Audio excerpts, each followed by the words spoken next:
Hi everyone, I'm Dr. Silas back here again in the channel. I have an amazing guest and a beautiful friend of mine from back home, Dr. Sagun Adhikari, and she is a guest and she's an internal medicine resident in Virginia. Hi Sagun, how are you? Hey, I'm good. Thank you for having me. You're welcome. Thank you so much for helping all the applicants for this cycle and sharing your experience with them. So having said that, I'd like to start with our conversation, little talks. I hope this conversation will be helpful for all of you guys who are applying this year, or whoever is doing internship right now, PGY1 or PGY2. She is PGY3 in her program. So why don't you tell us about yourself? Yeah, hi guys. My name is Sagun. I'm one of the third year internal medicine resident here in Virginia. I came from Nepal. I'm glad I could share my experience with you guys today. I remember we had kind of similar journey. We started together back home, and we were preparing for everything together. How do you feel like? How is it like staying in Virginia? I think I started living my dream. I did dream of doing my residency. I thought I would go to a big hospital, big program. Living my dream. I love Virginia. My sister is there in Richmond, like she lives close by. My husband is here, like a little farther, but still is okay. I love my residency program. I love the place I'm living. So far so good. Have your expectation regarding your residency, regarding living in US, already been met, or you're in a process? How do you feel like? I should say I'm in the process. Definitely. The thing we think when we are back home is a little different. The picture is a little different this side, but still, this is what I wanted. I love, as I said, I love my residency program. I love the place I'm living, close by family. I think. And this was like when you start your journey, right? I wanted to do internal medicine. Thankfully I got matched, and every day going to work feels like, does not feel a burden, right? I like going to work. I think I can say I'm enjoying. That's right? Good. That's good. Yeah. I mean, here in New York, we came first, Rajan and I, and with all of my other friends. We thought, what kind of place did we come to initially? But then later on, we enjoyed so much. This place is so amazing, and it feels like home, right? Yeah. It has met all the expectations so far, and the reason why I came to US has also been met. I always wanted to do all these things, like all this stuff, apart from my residency, which is primarily the basic thing. But then other than that, I wanted to do all this, YouTube videos, and also I wanted to grow up regarding all my skills as well, which I've been working on. So I honestly think it was the best decision to come here. It's worth it. That's what I tell people. It's worth it. Yeah. I hope it's the same for you as well. Yeah, it is. Yeah, I've never been to Virginia. How does it feel like? I mean, you've been to New York, you've been staying in the Virginia. How is it like? Is it different? It is a little south from here, a little warmer than here. We have, Virginia is one of the very green, we are very rich in greenery. I say we because I tell I'm from Fredericksburg. I'm from Fredericksburg in America, okay? So greenery, very, very nice, kind people. And my program was a new program. I think for us, because we are almost all the time in hospital, so when we say I like the place, means I like the place I work, right? Basically it's the same, right? So my program was a new program, and then I basically grew up with my program. Well, my program was growing, I was growing. So I'm loving it. Like very friendly people, very supportive program, very friendly people. I remember when there was an ACGME survey or something. That's when I think one of the lady asked me, like, if you have to choose it again, would you do it? I said yes, 100% I would choose it again. I do the same here. Yeah. How did you come up with the idea of joining internal medicine? It's because I think when people ask me this question, like, why would not I? My answer is like, my reflex answer is like, why would not I? Like to coming back to the question, I feel like I like solving the puzzle, right? The patient comes with shortness of breath, and then how we're going to work up, right? How we're going to take the history, how like the medication and stuff like that, like the process we do to figure out what's wrong with the patient. And then about internal medicine, like I'm going to be a hospitalist, and I tell these people I'm the primary doctor of the patient, right? Even though I consult people, I'm the primary doctor. I have the responsibility. Sometimes when I'm in clinic, like I am the doctor, right? So and so is my doctor. It's kind of responsibility, and it has a very good rapport with the patient. And in the subject, like I like solving the puzzle. The patient comes with this thing, the patient has difficulty, and then we try to investigate, find a problem, then solve it, and then patient feels better. So yeah, that's kind of, I think it's fascinating, very rewarding, I'd say. Yeah. For me, after I did my medical school, we had to work for 2 years. We saw both adult and pediatrics patient group, and what I liked the most was the part where we see both population, and we see how the lifestyle of children is there, and how the adult present with, what kind of diseases the adults present with, and it correlates so much with the lifestyle of the Kid, children. right, So I wanted to intervene right in pediatric population, so that we don't get all these issues later on in the life. That's and so then nice, yeah. after that, I also worked in ICU as well, and I saw how morbid can it present, like, and that even further strengthened my interest in pediatrics. That's how I chose for pediatrics, and I think it's making like that decision is making a big impact in my life, because I'm able to change someone's lifestyle and their health in future. So I think that's why I chose pediatrics, and I think it's good for you as well, how you decided to come up why to go for internal medicine. Would you also encourage other people to join internal medicine? Yeah, depends on what you like. Yeah, it really depends on what you like, but of course, like as I said, I love it. The reason why I said I wanted to be a doctor because I enjoy medicine, because when you wake up in the morning, you should feel like you want to go to work. No one wants to go to work, I'm like, but like it should not be a burden, right? You should still enjoy what you do. Be it pediatrics, I've had friends who's in radiology, like friends in pathology, pediatrics. You guys are in pediatrics. Like, I think you have to love what you do. Go for it. If you love a field, then just go for it. If you love IM, then please, please, we need hospitalists. That's what they say. Yeah, like having said all this, everyone has their difficulties while doing USMLE. Being a resident is difficult, but then being in a situation where you desperately need residency is even more difficult. It was difficult for me. What were your difficulties during your USMLE journey? And how did you tackle all those situations? The whole process is a challenge. The whole challenge. I remember talking to you one day. See, I used to think, we used to say, one of my friends used to say, like, it's like a gambling, right? Like, it may or may not happen, but it happens most of the time. It depends on how persistent, how persevere you are, right? It has its own challenge. Sometimes people ask, which was the most difficult part?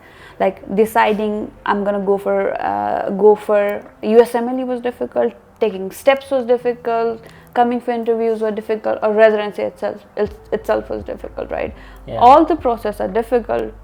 Deciding for us who are hardware core to family, it's difficult. It's because you are basically deciding to leave your family and come here, right? Although it's uncertain how often you're going to visit them, right? When they're sick, we are doctors. For us, the difficulty is we are doctors and our parents are sick, and there's nothing you can do. You're here. So that's the challenge, right? It was challenging at that point, but sometimes, like, even though how I console myself at that point is like, there are people there also, right? Even if you're in Nepal, you are not gonna be at home all the time, right? There are other ways you can be with your parents. You can call your parents here.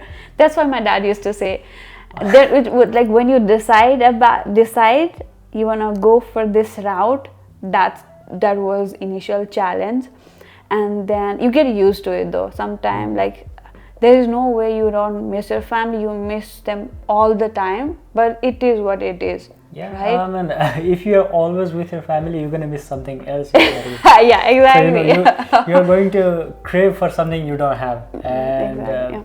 So that's why I always say to myself that I should appreciate the things that I have achieved, and I should be glad of it, proud of it. So yeah. Yeah. And other things, sorry, coming back to the question. Okay, taking steps, also sometimes taking steps are difficult, and other thing difficult for me was finance. Managing finance, because USMLE sometimes can be for middle people who are coming from middle class background like me. Steps, like all the steps cost like more than $1,000. Right, $1 is like 140 Nepali rupee now.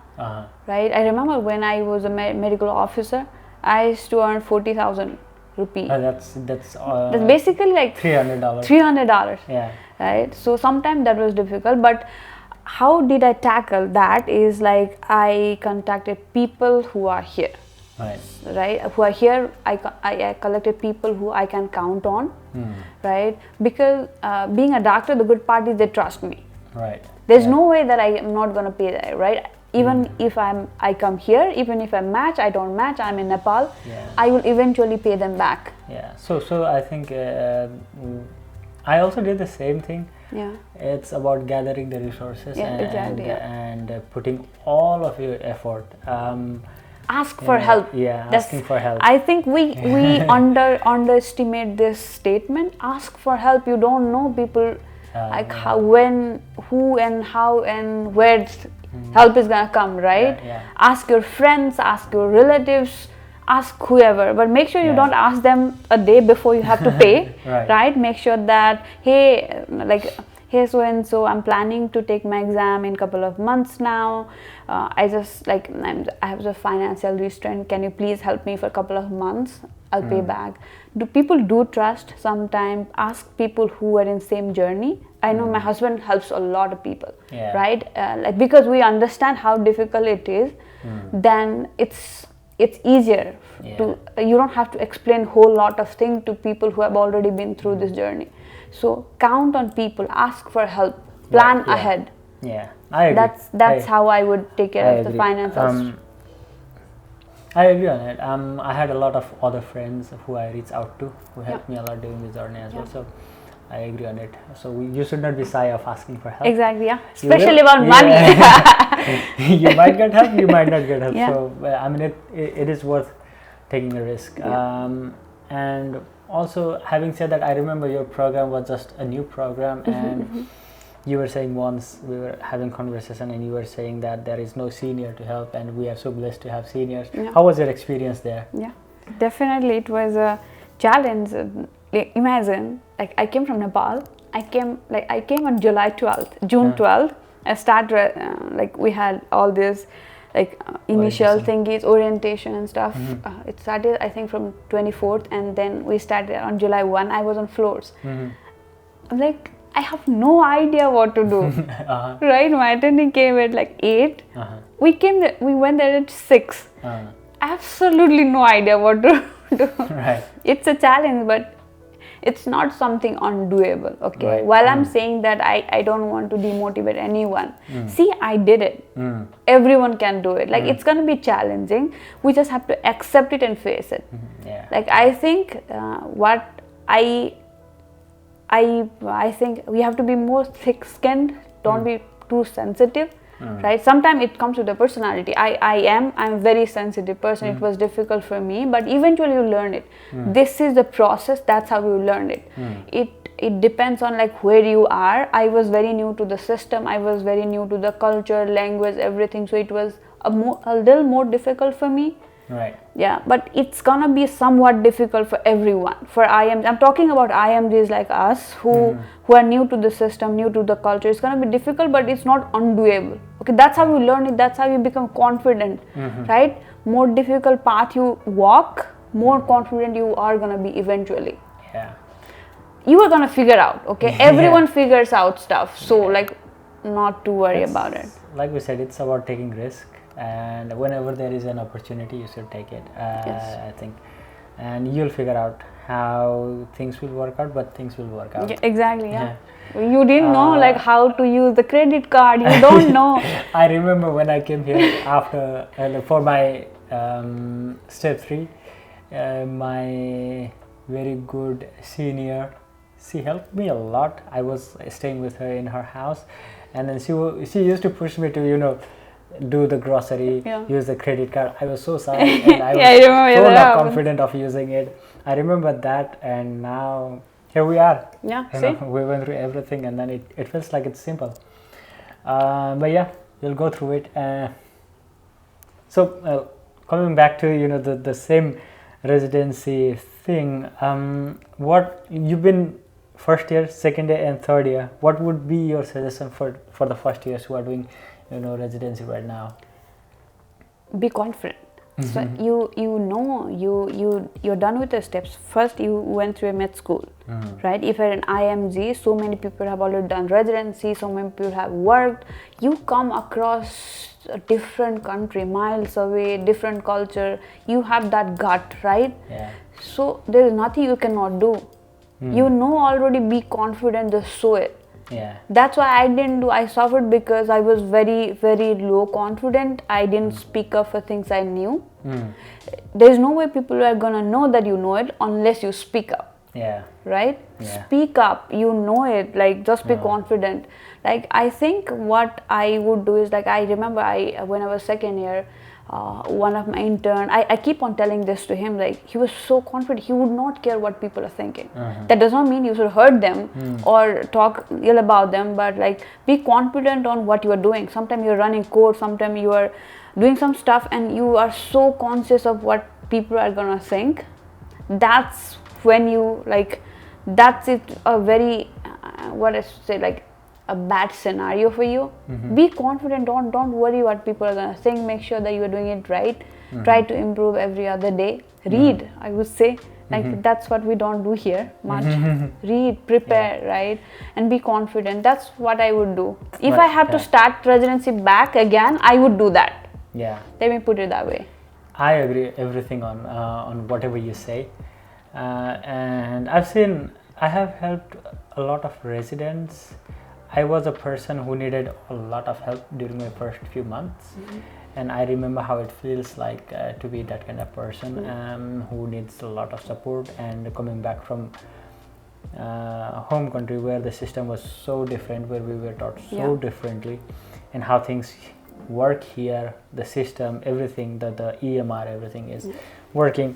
I remember all of it. That's why I tend to help my juniors, my first years, my second years as well, and make them comfortable around me, and try to teach them. So what I would suggest is, don't afraid to get help from seniors or from attendings. Either it is from nurses or from PCTs or clerks, whoever is it. Don't hesitate. I mean, it's about you getting more confident, you getting better. So whatever it takes you to be better, just do it. Just ask for help and do the right thing. Nobody expects like you guys to be perfect whenever you come here.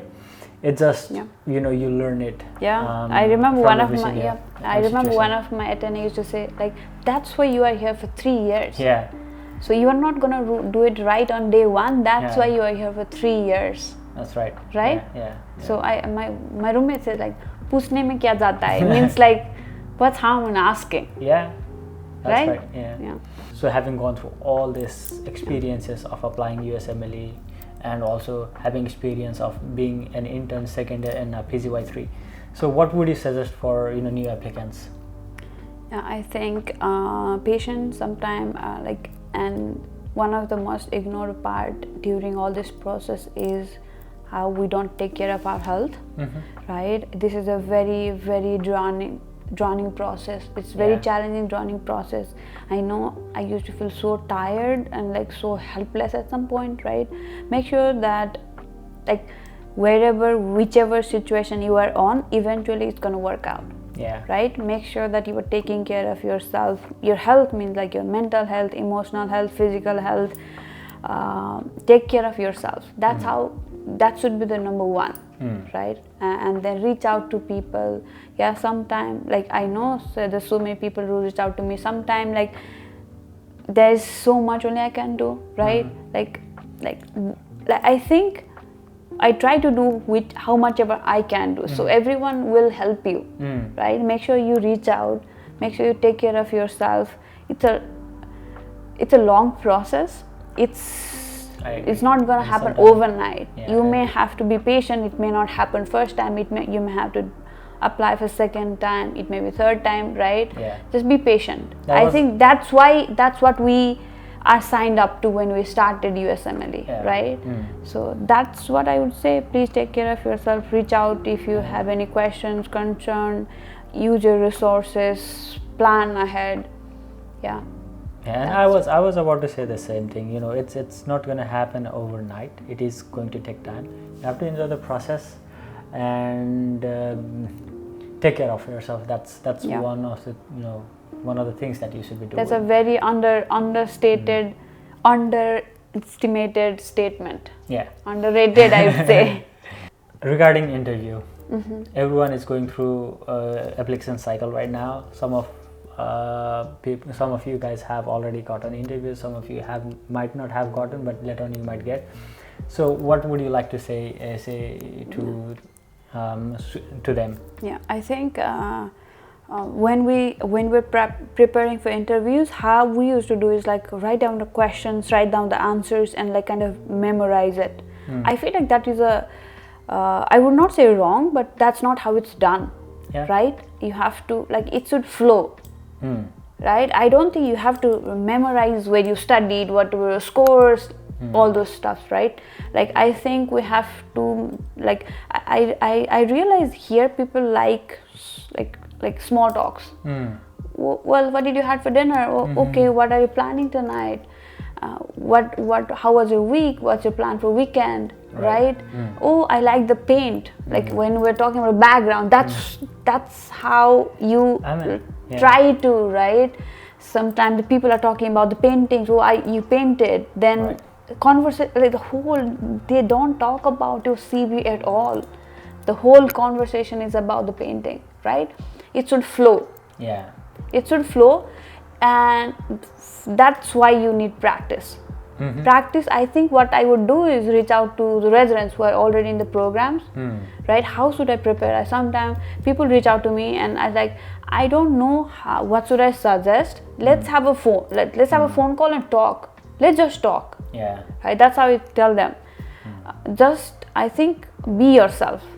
Yeah, I mean, it is not just practicing the questions. It is about how you communicate. In other videos as well, I've been saying this, that whenever you start your USMLE step 1, just start speaking with your friends and whoever is it available in English. And if it is not your primary language, basically, so that would help you to present better. Yeah, exactly. Be more confident. Yeah. I mean, everyone has gone through medical school. Everyone is a good candidate. Yeah, exactly. It's about how you sell yourself, and the only way is communicating better. Yeah. Right. So I think you have to be very good at communication if you want to be in a really, really good program. Yeah. I think that's what they look into, right? I remember when I had an interview with my program director, I was like, it's in Fredericksburg, so I think the good thing is I was in the city, right? And I was like, oh, you're from Nepal? Yeah, and he himself asked me, oh, there's a Nepali restaurant there. Yeah, I have been there. You should go and you should have this stuff. Oh, you momo. And we started talking about momo, and then we started talking about other things like yoga. And he's told me that his wife a very big yoga enthusiast, and I said I have had a couple of classes. I would love to work with her. And next time I emailed him, I how is he? I when we personalize the email, and I remember we talked about this. That's I don't know it's right or wrong, but that's how I did it. I think sometimes interviewers are designated to take interview in some way, but I'm not too sure. Yeah. The thing is, some interviewers are really difficult. Yeah. They don't do those small talk. They just come on point. Yeah. And try to see you like up front. What do Yeah. you have? Some other interviewers are there who like to do small talks. Yeah. But then you have to be very confident about yourself. You have to know what you are talking about. And our program director, she likes small talks, but then she specifically sees in a candidate what he is exactly, if he is interested in pediatrics and if he is interested in our program. That's where you have to do research. Yeah, exactly. Know more about program. Our program is really good in NICU. And if you find a NICU interviewer, and then if you talk about that thing that you are interested in NICU in future, then it's gonna be a very good point for you. So that's what I would say is like research about your program and reach to the seniors who are there, and that's gonna help you a lot. Yeah, I agree. And sometimes I remember in our program they say like they send the information about the program beforehand, so they don't want you to ask the same question they have already answered. That reflects that you have not paid attention. Yeah. Right? Sometimes we're like, do you remember when it's like I have to ask questions to make sure that I am interested? I don't think that's how it works. Yeah. Don't ask question for sake of question. I mean, you would know for sure, like if that candidate is really interested. Exactly. In the program. Yeah. That interview that candidate knows about the program. You already know that he's interested in the program, right? Yeah. So you should be searching about the program, know more about the program. I feel like when I'm talking to people, sometimes they ask us to sit in an interview, not the interview itself. When when they make groups and then divide the groups before, when we're sitting there, I feel like people who are themselves, they look more confident. I feel like they know what they're talking about. Yeah. Right? I think that's what we do, like be confident, prepare. I think preparation should be there. Like it does not mean I am like a few questions like the program structure stuff you should know. I remember sometimes when you were saying you were from Nepal and there is a resident from Nepal and you don't know that. That's kind of reflects, right? So how much homework? Yeah. I didn't realize that people do think of all those things too. Yeah. They do think of all those things. Right. Yeah. I mean, in summary, I'd say take care of your mental health, prepare for your interview, and basically to get interview, of course, CV, personal statement, those were the things that you might have already done. So hopefully our conversation was not too boring for you guys, and it helped you a little bit. And I would be glad if this episode helped you, and let us know in the comments if you guys want to know more about residency or the processes, how it feels like. Then I would definitely make another episode as well. I hope good luck for you guys. Yeah. And thank you, Sagun, for being here. Of course, thank you so much for it was a having pleasure. me.